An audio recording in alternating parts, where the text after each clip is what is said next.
Wajah klan Ba'alawi Yaman semakin penuh dengan coreng-moreng. Maksud hati ingin memperbaiki citra diri lewat rencana gelaran diskusi nasab, yang video filler undangannya telah viral di jejaring media sosial, namun justru malah semakin menguak ketercelaan mereka. Kiai Haji Nurul Alam Al-Bantani lewat sebuah unggahan video mengungkapkan bahwa Rabithah Alawiyah sebagai lembaga pencatatan klan Ba'alawi Yaman sudah berulang kali menolak undangan terkait dengan persoalan nasab ini. Berikut cuplikan video pernyataannya.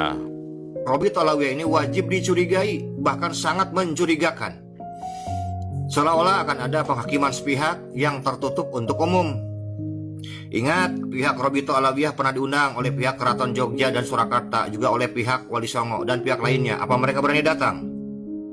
Wajib dicurigai dan sangat mencurigakan. Sebagaimana dikatakan oleh Kiai Nurul Alam itu pernah dikemukakan pula oleh salah seorang bapak pendiri bangsa Indonesia, yakni Soekarno atau Bung Karno. Bahkan jauh sebelum Kiai Haji Imaduddin Usman membongkar kepalsuan nasab klan Ba'alawi Yaman, Bung Karno sudah lebih dulu menyatakan ketidakpercayaannya terhadap catatan nasab mereka. Lebih dari itu, jauh sebelum Raja Dangdut Rhoma Irama menyatakan sikapnya menolak nasab para Habib klan Ba'alawi, Bung Karno juga sudah lebih dulu menyatakan bahwa mereka merupakan salah satu ketercelaan dalam Islam.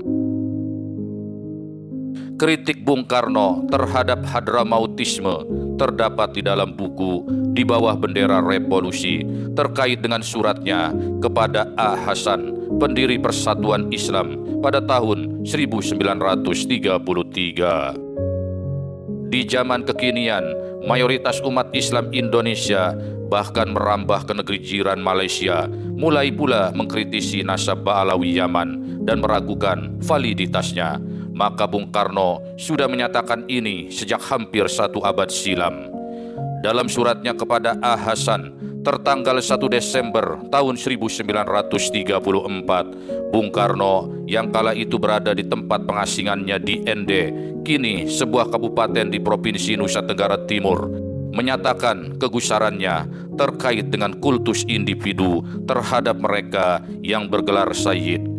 Di tahun itu, gelar Habib agaknya belum populer atau bahkan sama sekali belum ada. Demikian kalimat dalam kutipan asli tulisan tangan Bung Karno. Salah satu kecelaan Islam zaman sekarang ini ialah pengeramatan manusia yang menghampiri kemusyrikan itu. Bung Karno juga menulis demikian. Alasan-alasan kaum Sayyid, misalkan mereka punya brosur bukti kebenaran, saya sudah baca, tetapi tak bisa meyakinkan saya. Yang dimaksud Bung Karno tentu adalah terkait dengan catatan nasab kaum Sayyid atau yang sekarang tengah diperdebatkan, yakni nasab Habib klan Ba'alawi Yaman. Bahwa datu-datu kami telah menjaga nasab kami dengan sebaik-baiknya penjagaan. Bahkan di dunia lembaga-lembaga nasab seluruh dunia mengakui, saudara, bahwa lembaga nasab Ba'alawi di Indonesia yang catatnya paling lengkap dan paling akurat.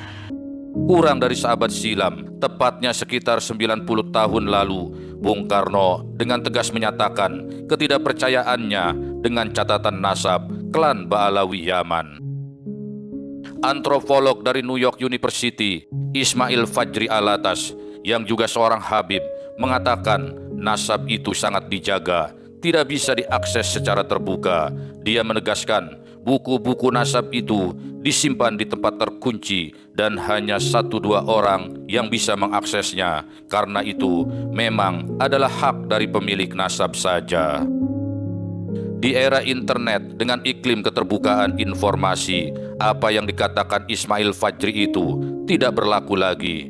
Misalkan siapapun dapat melihat dan mempelajari silsilah nasab Rizik Syihab di beberapa media online. Sebut saja salah satunya di portal berita pinterpolitik.com. Infografis silsilah nasab Rizik Syihab telah tayang sejak Juni tahun 2017 silam. Beberapa konten kreator YouTube seperti guru gembul, termasuk pula admin, sudah mempelajarinya. Akhirnya ditemukan sejumlah kekacauan pada silsilah tersebut. Salah satu contohnya dibahas dalam video pendek ini. Inilah infografik silsilah Habib Rizik Syihab yang telah beredar di berbagai media. Ada sejumlah kejanggalan dalam infografik sang imam besar ini. Inilah kejanggalan yang paling sulit diterima akal sehat. Sang bapak generasi ke-12 dan sang anak generasi ke-13. Sang bapak wafat pada tahun 446 Hijriah, sedangkan anaknya lahir pada tahun 450 Hijriah. Bagaimana mungkin seorang anak lahir setelah bapaknya 4 tahun wafat? Apakah anak itu lahir dari proses bayi tabung? Ini baru satu kejanggalan. Ada sejumlah kejanggalan lain dari infografik ini. Menjadi sangat mudah diterima dan dipahami alasan Bung Karno untuk tidak mempercayai catatan nasab yang disebutnya sebagai brosur bukti kebenaran tersebut. Secara implisit, Bung Karno telah menyatakan penolakannya terhadap eksistensi gelar Sayyid atau Habib. Ini secara tegas dia nyatakan dalam suratnya. Berikut kutipan aslinya. Tersesatlah orang yang mengira bahwa Islam mengenal suatu aristokrasi Islam. Tiada satu agama yang menghendaki kesamarataan lebih daripada Islam. Pengeramatan manusia itu adalah salah satu sebab yang mematahkan jiwanya sesuatu agama dan umat. Oleh karena pengeramatan manusia itu melanggar tauhid. Kalau tauhid rapuh, datanglah kebencanaan. Sebagai seorang pejuang kemerdekaan bangsa, sekaligus sebagai politisi ulung dan pendiri bangsa, Bung Karno pasti telah membuat pemetaan tentang siapa kawan serta siapa lawan dalam berjuang. Di dalam pembedahan anatomi masyarakat kolonial, bahwa ada imigran Hadramaut yang menjadi pengkhianat serta lebih berpihak kepada kepentingan kuasa kolonial. Bung Karno tentu tak melewatkan informasi sejarah tentang Sayyid Utsman bin Abdullah bin Aqil bin Yahya al-Alawi, atau kemudian lebih dikenal sebagai Habib Utsman bin Yahya. Dialah ulama dalam posisi sebagai mufti Batavia yang telah memberi fatwa ghurur terhadap kekuatan perlawanan kaum pribumi, salah satunya para kiai dan ulama yang terlibat dalam peristiwa geger Cilegon pada tahun 1888 yang dipimpin oleh seorang ulama tarekat bernama Syekh Abdul Karim Al-Bantani. Bung Karno juga pastinya tahu seorang Hadrami bernama Sayyid Abdurrahman Al-Jahir sebagai Mangkubumi Aceh yang telah mengkhianati pejuang-pejuang tanah rencong dengan berpihak pada Belanda. Bung Karno yang sejak kecil hidup dalam situasi zaman rakyat Jawa yang kental dengan nuansa mistik, menjadi seorang pemimpin yang mendobrak batasan-batasan kolonial. Pandangannya tentang apa yang disebutnya sebagai ketercelaan Islam akibat pengeramatan manusia yang menghampiri kemusyrikan itu memang terjadi dan bahkan terus terjadi di era kemerdekaan. Klan Ba'alawi Yaman tak pernah surut untuk memperkuat kultus individu terhadap dirinya. Mereka tetap menyuburkan kultus individu dan perbudakan spiritual. Kewaskitaan Bung Karno tentang sikapnya yang sama sekali tidak percaya tentang catatan nasab klan Ba'alawi juga terbukti sangat benar. Seperti yang sahabat netizen ketahui, ketidakyakinan Bung Karno itu dapat dibongkar oleh Kiai Haji Imaduddin Utsman Al-Bantani dengan tesisnya yang sangat menggelegar, membongkar kepalsuan nasab para habaib.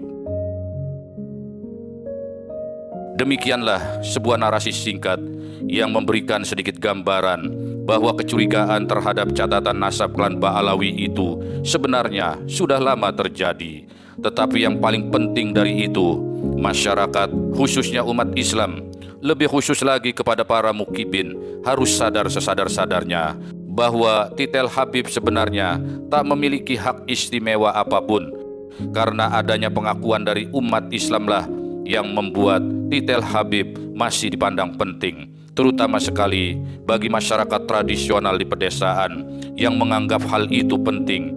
Walaupun bagi masyarakat perkotaan titel Habib sudah menjadi sesuatu yang tidak penting lagi. Fakta di lapangan jelas memperlihatkan di beberapa tradisi dan kultur Indonesia, posisi habaib itu memang dianggap sebagai entitas yang patut dihormati, terutama terkait dengan dogma agama Islam yang memerintahkan untuk menghormati para juriya Rasulullah Shallallahu Alaihi Wasallam. Tetapi kerancuan kemudian mengemuka ketika para Habib Ba'alawi Yaman itu tidak menunjukkan akhlakul karimah dengan memperlihatkan keindahan akhlak Rasulullah yang mereka klaim sebagai datuk mereka. Dan setelah terbongkar kepalsuan nasabnya, mereka lebih tak layak lagi untuk dipuja dan diagung-agungkan. Apakah para mukibin masih tetap setia untuk memuja mereka? Terima kasih telah membangun, menjaga, dan merawat channel ini dengan menekan tombol like dan subscribe. Tinggalkan atensi di kolom komentar. Sampai jumpa.